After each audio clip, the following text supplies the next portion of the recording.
Business सुरू केल्यानंतर तो इस्टॅब्लिश करण्यासाठी काय काय स्टेप्स कराव्यात प्रत्येक उद्योजकाने? सर्वप्रथम म्हणजे उद्योग करणं इज अनसर्टन्टी मॅनेजमेंट. काय होणार ते तुम्हाला माहित नाहीये. जेव्हा तुम्ही नोकरी करता ना तेव्हा तुम्हाला रोज समजतं की उद्या काय करायचंय, परवा काय करायचंय, पुढच्या महिन्यात काय करायचंय. पण जेव्हा तुम्ही उद्योजक होता पुढच्या क्षणामध्ये काय होणार आहे ते तुम्हाला माहित नाही. तर जेव्हा पण तुम्ही उद्योग सुरू करता, सुरू करायच्या अगोदर जर तुम्ही ऍडव्हान्स मध्येच एवढा बिझनेस ऑर्गनाइज करून घेतला ज्याच्यामध्ये तुमचं bare minimum operating cost manage होऊ शकतं तर अतिउत्तम. 2-3 वर्ष बिझनेस सेट केलेला आहे, पण आता हा कॉम्पिटिटर येतो आणि तो फॉर एक्झाम्पल त्याच्या फॅसिलिटी जास्त असतात किंवा तो डिस्काउंट जास्त देतो किंवा तो वेगवेगळे एक्स्ट्रा प्रोडक्ट्स काहीतरी ठेवतो आणि माझ्या कस्टमरला घेऊन जातो. तर या कॉम्पिटिटरची रिस्क असते, त्याला आपण कसं बीट करू? कॉम्पिटिटर हा कधीच रिस्क नसतो. तुमचा बघण्याचा दृष्टिकोन हे असणं फार गरजेचं आहे. म्हणजे तुम्ही जर दिशा बदलली तर तुमची दशा बदलेल. कॉम्पिटिशनला जर तुम्ही कॉम्प्लिमेंटर बघून त्याच्याबरोबर वागलात ना तर he will be your biggest reason for success. कारण कॉम्पिटिशन तुम्हाला तुमचा आरसा दाखवतो की तो तुमच्यापेक्षा किती चांगला आहे. मग तुमची रेस काय असते की तुम्ही त्याच्यापेक्षा चांगलं कसं असू शकतात. म्हणजे माणसाला जोपर्यंत तो कडू चखत नाही ना तोपर्यंत त्याला गोडची किंमत समजत नाही. आपण काय करायला हवं की पुढचे येणारे धोके आपल्याला दिसायला हवे की 3 वर्षानंतर काय होणार आहे, 5 वर्षानंतर काय होणार आहे आणि त्याला मी कसं अलाइन करू. तर ह्याच्यासाठी प्रत्येक उद्योजकांनी काय बघायला हवं? आमच्यासारखे पॉडकास्ट बघितले हवे. आज तुम्हाला पॉडकास्टच्या मार्फत तुम्हाला एवढं चांगलं ज्ञान मिळतं की लोकांनी कसा विचार करावा, कसे निर्णय घ्यावे आणि हे तुम्हाला व्हॅलिडेशन मिळतं. कारण जे तुम्ही विचार करताय ते जर तुम्हाला कुठच्या तरी पॉडकास्टमध्ये ऐकायला मिळालं तर automatically it is called validation. तर ते व्हॅलिडेशन होतं. तुम्ही जेव्हा पण व्यवसाय करता ना तेव्हा तुम्ही पैशापेक्षा जास्त तुम्ही ट्रस्ट अर्न करता, तुम्ही ब्रँड क्रिएट करता, लोक तुम्हाला ओळखायला सुरू करतात, लोकांना तुमचा स्वभाव समजतो, तुमचं चारित्र्य समजतं. उद्योग यश या मराठी यूट्यूब चॅनलमध्ये आपण प्रत्येक वेळी एक असा विषय घेतो जो उद्योजकांच्या खूप जवळ असतो. इंग्लिशमध्ये एक म्हण आहे की एक उद्योजक म्हणजे कोण असतो, तर तो विमानातून उडी मारतो आणि खाली उतरताना स्वतःचं पॅराशूट बनवतो. अशा प्रकारची रिस्क घेणारा माणूस म्हणजे उद्योजक. तर आज आपल्याकडे गेस्ट आहेत ॲग्नेलो राज अथाडे सर. आणि सर, बिझनेस म्हणजे वेगवेगळ्या प्रकारच्या रिस्क असतात. सगळ्यात पहिली रिस्क असते आणि ती म्हणजे मी व्यवसाय सुरू केला तर हा किती महिने चालेल, किती वर्ष चालेल, जसं 1000 डे थिअरी आपण असं म्हणतो. तर पहिला बिझनेस सुरू केल्यानंतर तो इस्टॅब्लिश करण्यासाठी काय काय स्टेप्स कराव्यात प्रत्येक उद्योजकाने? सर्वप्रथम म्हणजे उद्योग करणं इज अनसर्टन्टी मॅनेजमेंट. काय होणार ते तुम्हाला माहित नाहीये. जेव्हा तुम्ही नोकरी करता ना तेव्हा तुम्हाला रोज समजतं की उद्या काय करायचंय, परवा काय करायचंय, पुढच्या महिन्यात काय करायचंय. पण जेव्हा तुम्ही उद्योजक होता ना तेव्हा पुढच्या क्षणामध्ये काय होणार आहे ते तुम्हाला माहित नाही. तर you have to manage the unknown, manage the uncertainty. तर जेव्हा पण तुम्ही उद्योग सुरू करता तर सुरू करायच्या अगोदर जर तुम्ही ॲडव्हान्समध्येच एवढा बिझनेस ऑर्गनाइज करून घेतला ज्याच्यामध्ये तुमचं bare minimum operating cost manage होऊ शकतं तर अतिउत्तम आहे. फॉर एक्झाम्पल, अनेक लोक असे असतात जे कुठेतरी नोकरी करतात आणि ती केली पाहिजे कारण अनुभव नेहमी दुसऱ्याच्या पैशाचा असला पाहिजे. तर तुम्ही अनुभव घेतल्यानंतर जेव्हा तुम्ही उद्योजकतामध्ये पदार्पण करता तर त्याच्या अगोदर तुमचे जे बेअर मिनिमम ऑपरेटिंग कॉस्ट आहेत ते कव्हर करणारा जर कस्टमर बेस ॲडव्हान्समध्ये जर तुम्ही उभा केलात ना तर you will be very smooth ride आणि तुम्ही ग्रोथकडे लक्ष देऊ शकता. तर you have to be very cautious.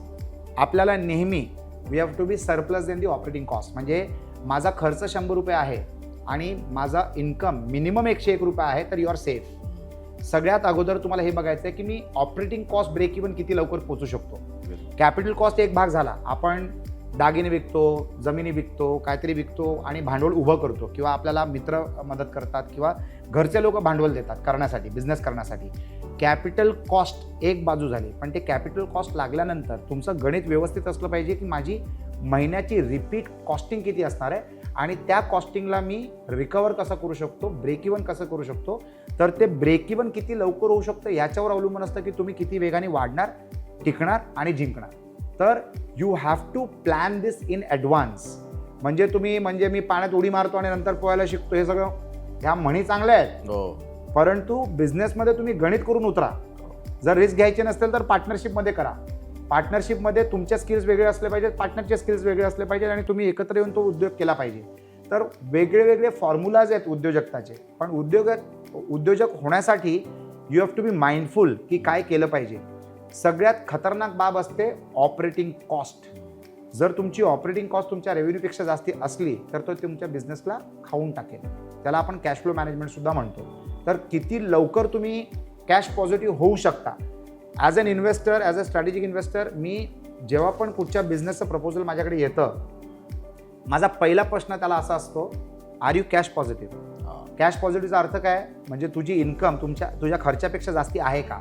हा माझा पहिला प्रश्न असतो. तिकडनं माझी सुरुवात होते आणि त्याच्या पुढे मी नवीन निर्णय किंवा त्या बिझनेसशी निगडीत निर्णय घेतो.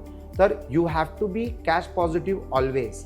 हा तुम्ही विचार मनामध्ये नेहमी ठेवला पाहिजे उद्योग सुरू करायच्या अगोदर, की या बिझनेसमध्ये मी ब्रेक इव्हन किती लवकर करू शकतो. माझे रेस्टॉरंटचे बिझनेस आहेत, तर आम्ही हे गणित करतो की बाबा आम्ही किती लवकर ब्रेक इव्हन कॉस्ट अचीव्ह करू शकतो. फॉर एक्झाम्पल, सांते स्पा कुझिनचं पुण्यामध्ये जे तिसरं रेस्टॉरंट आम्ही सुरू केलं लॉ कॉलेज रोडला, तर पहिल्या महिन्यातच आम्ही ब्रेक इव्हन झालो. म्हणजे जर माझा खर्च 100 रुपये आहे, तर आम्ही 100 रुपयापेक्षा जास्ती रेव्हेन्यू क्रिएट केली. तर we were conscious about it, आणि हे प्लॅनिंगच्या शिवाय होऊच शकत नाही. तर आम्ही ते मॅनिफेस्ट केलं की लवकरात लवकर आपल्याला ब्रेक इव्हन कॉस्ट कव्हर करणं गरजेचं आहे, आणि ते घडवून आणलं. आणि पूर्ण टीमला माहिती आहे that we should become cost positive at the earliest, revenue positive at the earliest, म्हणजे cash flow positive at the earliest. आणि जेव्हा पूर्ण टीम निगडीतून एकत्र जर त्या गोलला अचीव्ह करायचा प्रयत्न करते, तर there are a lot of chances that you end up achieving it. आणि that's what we did in the third outlet in Pune, which is at Law College Road. Great. So बरेचसे risk आपण बघतो ना, त्यातली एक रिस्क म्हणजे पहिल्या business सुरू केल्यानंतर तो सेटअप करणं आणि तो रन करणं, त्यासाठी कॅश पॉझिटिव्ह हा एक आहे. एखादा बिझनेस सेट झाल्यानंतर ना दुसरी रिस्क येते, ती म्हणजे मला मोठा कॉम्पिटिटर माझ्या समोर आला आणि मला वाटतं की अरे मी आता इतके 2-3 वर्ष बिझनेस सेट केलेला आहे, पण आता हा कॉम्पिटिटर येतो आणि तो फॉर एक्झाम्पल त्याच्या फॅसिलिटीज जास्त असतात, किंवा तो डिस्काउंट जास्त देतो, किंवा तो वेगवेगळे एक्स्ट्रा प्रोडक्ट्स काहीतरी ठेवतो आणि माझ्या कस्टमरला घेऊन जातो. तर या कॉम्पिटिटरची रिस्क असते, त्याला आपण कसं बीट करतो? कॉम्पिटिटर हा कधीच रिस्क नसतो. तुमचा बघण्याचा दृष्टिकोन योग्य असणं फार गरजेचं आहे. म्हणजे तुम्ही जर दिशा बदलली तर तुमची दशा बदली. कॉम्पिटिशनला जर तुम्ही कॉम्प्लिमेंटर बघून त्याच्याबरोबर वागलात ना, तर he will be your biggest reason for success. कारण कॉम्पिटिशन तुम्हाला तुमचा आरसा दाखवतो की तो तुमच्यापेक्षा किती चांगला आहे. मग तुमची रेस काय असते की तुम्ही त्याच्यापेक्षा चांगलं कसं असू शकतात. म्हणजे माणसाला जोपर्यंत तो कडू चखत नाही ना, तोपर्यंत त्याला गोडची किंमत समजत नाही. तर तुम्ही जर तुमच्या कॉम्पिटिशनच्या कस्टमरला त्याच्यापेक्षा जास्ती व्हॅल्यू जर दिली, व्हॅल्यू क्रिएट करून जर दिली, तर automatically he will become your customer for ever. आणि तुमच्या कॉम्पिटिशनची तुमच्यावर सगळ्यात मोठी शिक्षा काय असू शकते माहिती आहे का? If you are not good in your product and service, तुमचा कस्टमर त्यांचा कस्टमर होतो. त्याच्यापेक्षा मोठी शिक्षा काहीच नाही. म्हणजे कॉम्पिटिशन तुमचा आरसा आहे, त्याचा वापर तुम्ही चांगला करा. You have to beat him in what he does, and that is your benchmark. आणि हे फक्त तुमच्यासाठी नव्हे, तर तुमच्या पूर्ण टीमसाठी एक शिकवण आहे की बाबा आपलं कॉम्पिटिशन असं असं करते, तर आपण काय करू शकतो वेगळं, त्याच्यापेक्षा चांगलं काय करू शकतो. आपल्याकडे एक मापदंड येतं. कसं असतं, गोल पोस्ट नसला ना तर तुम्ही गोल कुठे मारणार. तर your competition is your goal post.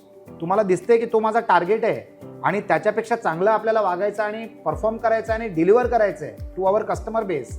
तर please do not find competition to be a risk. Let competition become your biggest asset. आणि म्हणजे माझ्या प्रत्येक बिझनेसमध्ये माझा सगळ्यात मोठा फायदा जर कोणाकडनं होत असेल तर द सो कॉल्ड कॉम्पिटिशन. आणि माझी अशी सवय आहे की ज्या बिझनेसमध्ये मी असतो त्या प्रत्येक बिझनेसमध्ये जिथे हायेस्ट कॉम्पिटिटिव्ह मार्केट असतं ना, मी तिथे जाऊन स्वतःला प्लेस करतो. मुंबई लोकल ट्रेन सारखं आहे. म्हणजे तुम्ही गर्दीमध्ये उभे राहिलात ना, तर ताकद लावायची गरज नाही. ती गर्दी तुम्हाला उचलून घेऊन जाते आणि योग्य डेस्टिनेशनवर उतरवते. पण आपल्याला मॅन्युअर करता आलं पाहिजे. चुकीच्या लोकेशनवर जर आपण एक चुकीचा मॅन्युअर केलं तर चुकीच्या स्टेशनवर उतरवलं जाणार. तर you just need to maneuver your business in the right direction, but your competition can be your strength. तुम्ही तुमची प्लॅनिंग तशी करा. ग्रेट. दुसरी एक रिस्क आम्ही नेहमी बघतो आणि ती म्हणजे cash flow management. Cash flow management is a big challenge. कारण लोक आधी इन्व्हेस्ट करतात किंवा रॉ मटेरियलमध्ये इन्व्हेस्ट करतात, नंतर प्रोडक्ट डिलिव्हर करतात आणि मग कस्टमर त्यांना 6 महिने, कधी 3 महिने 6 महिने अशी डिले होतो. तर आपली मनी सायकल खूप मोठी होते आणि त्याच्यामुळे वर्किंग कॅपिटल नसतं. आणि वर्किंग कॅपिटलची रिस्क बरेच जे बिझनेस जे क्लोज होतात ते याच्यामुळेच होतात, कारण कॅश क्रंच आलेला असतो. So how to take care of this cash flow? Cash flow is the most important aspect. कुठच्याही बिझनेसमध्ये cash flow management is the biggest challenge. Doctor Anil Lamba माझे चांगले मित्र आहेत आणि ते सुरेख एक्सप्लेनेशन देतात या विषयांवर. ॲज अ उद्योजक माझे विचार असे आहेत की आपलं कॅश फ्लो एवढं भक्कम असलं पाहिजे ना. जर आपण उधारीमध्ये धंदा करायला गेलो ना, तर आपण बिझनेस नाही करत आहे, आपण पैशाचा धंदा करतोय. आपण उधारी देतोय, म्हणजे त्याला फंडिंग करतोय, लेंडिंग, फायनान्सिंग करतोय, लेंडिंग करतोय विदाऊट इंटरेस्ट. आणि कधी कधी तर आपली मुद्दल पण गायब होऊन जाते. तर do not become a financer to your customer, you have to become a product or service provider to your customer. तुमचा ब्रँड एवढा मजबूत असला पाहिजे ना की लोकांनी तुम्हाला ॲडव्हान्समध्ये पैसे देऊन तुमच्याबरोबर व्यवसाय केला पाहिजे. मी जेवढे बिझनेसेस करतो ना, माझ्या कुठच्याही बिझनेसमध्ये मी उधारीचा धंदा करतच नाही. मी रिअल एस्टेट डेव्हलपमेंटमध्ये म्हणजे मी अगोदर पेमेंट घेणार, नंतर तुम्हाला प्रोडक्ट देणार. मी रेस्टॉरंटमध्ये म्हणजे तुम्ही खाणार आणि तिकडच्या तिकडेच पेमेंट करून तुम्ही बाहेर पडणार. मी रिसॉर्टच्या बिझनेसमध्ये म्हणजे तुम्ही अगोदर मला रिसॉर्टच्या रूमचे पैसे देणार, नंतर राहायला येणार. मी जिमवेअरच्या बिझनेसमध्ये ई कॉमर्सवर तर तुम्ही अगोदर पेमेंट ट्रान्सफर करणार आणि नंतर मी तुम्हाला प्रोडक्ट डिलिव्हर करणार. मी एज्युकेशनमध्ये तुम्ही ॲडव्हान्समध्ये मला पैसे भरणार आणि नंतर मी तुम्हाला शिक्षण देणार. मी वॉटर इन्फ्रास्ट्रक्चरमध्ये म्हणजे तुम्ही मला पहिले पैसे देणार, मग मी तुमच्या पाण्याची स्टोरेज टाकी मी बनवणार. म्हणजे थोडक्यात सांगायचं म्हणजे तुम्ही कुठच्या बिझनेसमध्ये असता ह्याची निवड तुमच्या हातात आहे. आणि सर्वप्रथम तुम्ही हे मॅनेज केलं पाहिजे की जर तुम्ही तुमच्या कस्टमरला उधारी दिलं ना, म्हणजे तुम्ही प्रोडक्ट आणि सर्व्हिस देत नाही, तुम्ही तुमच्या घरचा पैसा किंवा तुम्ही जो कर्जाने घेतलेला पैसा असतो तो तुम्ही कर्जाने देताय. आता तुम्ही जे कर्ज घेतले त्याच्यामध्ये तुमचं घर घाण आहे किंवा तुमचं ऑफिस घाण आहे, पण तुमचा कस्टमर जेव्हा तुमच्याकडे उधारीमध्ये घेतोय तेव्हा त्याचं तुमच्याकडे काहीच घाण नाही आहे. जर त्याने तुम्हाला पेमेंट नाही केली किंवा रखडवलं तर तुमची लिगल कॉस्ट वाढतील, रिकव्हरी कॉस्ट वाढतील आणि गॅरंटी नाही आहे ते केल्यानंतर सुद्धा तुम्हाला तुमचे पैसे परत मिळतील की नाही. What business you do is immaterial. तुम्ही काय बिझनेस करता दॅट इज इममटेरियल. तुम्ही तुमचा बिझनेस कसा करता हे सर्वात महत्त्वाची गोष्ट आहे. तर strategize how you are going to do the business. आणि जरी तुमच्या व्यवसायामध्ये अनेक ब्रँड्स उधारीमध्ये देत असतील म्हणजे ते कमजोर ब्रँड्स आहेत. जर तुम्ही मजबूत असाल ना तर तुम्हाला पैसा ॲडव्हान्समध्ये द्यावा लागतो. अशी एकही संस्था नाही आहे, असा एकही मजबूत ब्रँड नाही आहे जो 1 तासाची उधारी देत असेल. पैसा ॲडव्हान्समध्ये येतो आणि डिलिव्हरी टर्म्स त्यांचे असतात.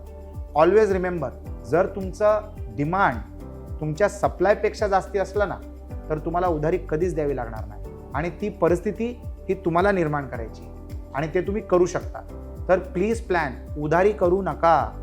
You are spoiling your customer आणि त्याला काही फरक पडत नाही आहे.